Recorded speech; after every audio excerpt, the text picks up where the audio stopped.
Olá, Rubinho aqui. Vamos para mais uma aulinha? Colocação pronominal. Vamos ver os tipos de colocação. Que assunto é esse, Rubinho? O assunto de colocação pronominal é exatamente isso.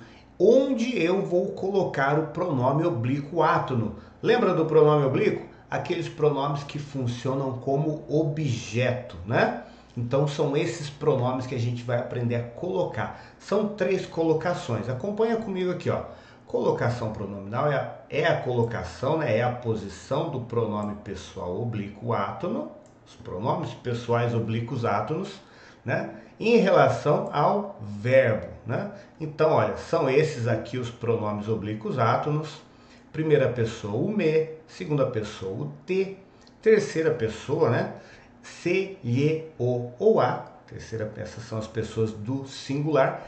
E as 3 pessoas do plural. O nos, primeira pessoa, o vos, segunda pessoa, e na terceira pessoa do plural nós temos se, lhes, os ou as. Esses são os pronomes que a gente faz colocação pronominal, tá? Vamos ver os tipos então dela, ó.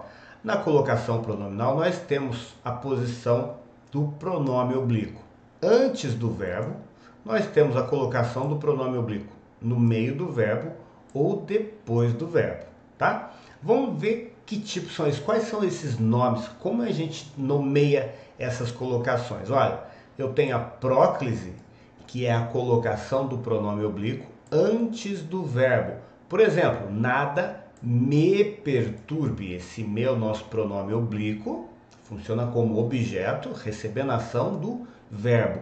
O verbo é o perturbe, tá? Esse perturbe é o verbo e o pronome está vindo para antes do verbo. Isso é uma próclise. A mesóclise, o que vem a ser uma mesóclise?